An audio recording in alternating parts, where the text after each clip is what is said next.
Flirting. It's not just playful banter, not just a passing glance, not just a spark that fades into the noise of daily life. It's a timeless art, a primal rhythm that has pulsed in human connection since the dawn of desire. It's the silent language of attraction, spoken across cultures, across centuries, between strangers in a crowded room or lovers locked in a long dance of intimacy. From the flicker of a smile to the brush of fingertips, from the way a man squares his shoulders to the way a woman lowers her gaze with just enough mystery, flirting is the stage where instinct and intention collide. It is not a frivolous gesture. It is a signal, a game, a ritual, and sometimes an invitation that changes everything. The roots of flirting run deeper than charm or wit.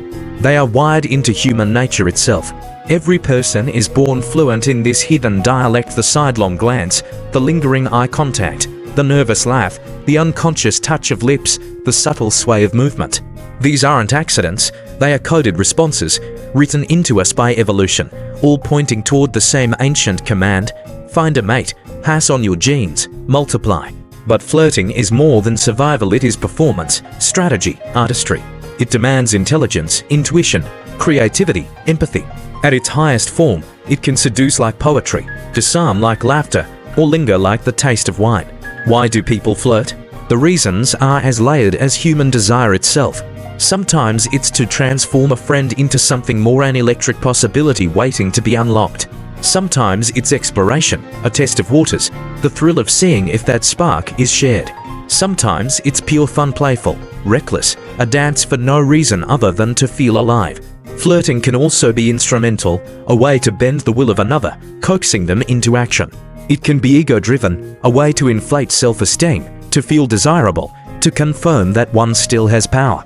And of course, it can be raw, unapologetic pursuit of sex, where every gesture, every word, every move carries weight.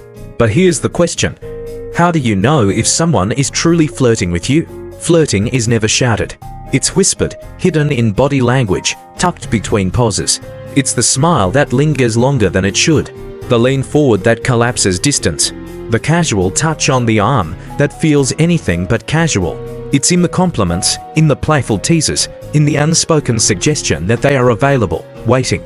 Yet the ambiguity is the point. Flirting thrives in uncertainty, in that delicious fog where nothing is certain but everything feels possible. And humans, we're not very good at detecting it. In fact, studies show most people misread flirting more often than not. Only about 1/3 of people correctly identify when someone is truly flirting. The rest either assume too much or miss the signals completely. Which means every smile, every glance, every laugh could either be adored or nothing at all. That's why the bold sometimes choose the direct path. They ask, they risk, they push past ambiguity. But here's where things grow complicated. Is flirting itself harmless or betrayal? For many, harmless banter or a passing spark isn't cheating. Yet there's a darker edge, what some call micro-cheating, the late-night DMs, the obsessive attention on someone else's posts, the secretive sharing of private thoughts with a stranger. Tiny fractures that, left unchecked, could break foundations. Flirting isn't ours alone. The animal kingdom flirts too, each species weaving its own ritual of attraction. Penguins search for the perfect pebble to offer their chosen one. Seahorses entwine their tails and glide through the water like dancers. Bowerbirds become architects of seduction, building elaborate nests of twigs, leaves, and stolen treasures to lure a mate. Flirting is nature's universal stage, the performance before the bond. And why did it evolve? Because our ancestors needed safety. They needed a way to judge a mate without risk, to test, to explore, to measure health, strength, vitality before committing to something irreversible. Flirting was the answer, a safe, coded exchange of signals, where so much could be said without a single word spoken. But how do people actually flirt? The alchemy is intoxicating. It's in laughter shared at the right moment, in a gaze held just long enough, in a touch that feels accidental but never is. It's the rhythm, the back and forth, the syncopation of interest. Women often arch their brows, tilt their heads, widen their eyes, tuck their chin, laugh with abandon, toss their hair. Men stretch their chests, lean in with power, claim space, move with confidence, laugh with ease. The dance is ancient, yet timelessly modern. Sometimes flirting speaks without language.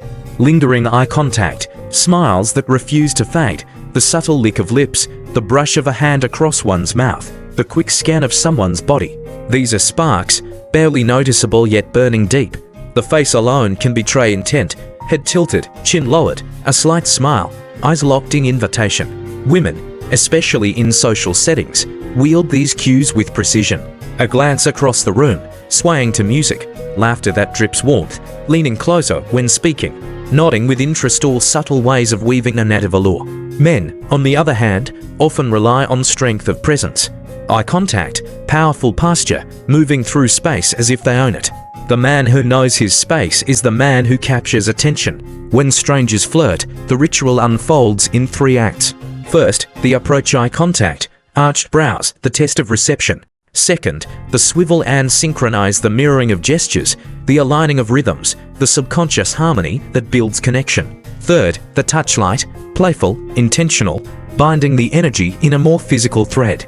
All of this layered with conversation, listening, and humor, because humor is often the spark that turns interest into intimacy. But flirting doesn't belong only to strangers. It breathes within marriages, long after the vows. Couples who keep flirting alive keep their bond alive. A smile, a joke, a playful tease, a loving glance, these gestures are not small. They are fuel. They remind, reassure, reignite. Flirting in marriage keeps intimacy alive, builds esteem, reduces tension, and whispers, "I still choose you." And in today's world, flirting has found a new home: our phones. Flirty texts can be light or dangerous, casual or electric. A witty message, a teasing emoji, a late-night question, a playful selfie. It's banter on a screen, but it carries the same heartbeat. Creativity, humor, shared memories, they become sparks across digital lines. Social media likes, reactions, private messages, modern tools for an ancient game. Sometimes, even friendship carries the weight of something more. The clues are subtle, conversations that drift toward the future, toward definitions, toward questions of what are we? Or, the opposite, awkwardness when mistaken for a couple, nervous laughter, denial that feels too quick. In these cracks, the truth emerges. So, flirting remains what it has always been: a game, a signal, a performance, a bridge between possibility and passion. At once playful and profound, instinctive and intentional, dangerous and divine. It is the spark before the fire, the whisper before the confession, the first move in the eternal dance of desire.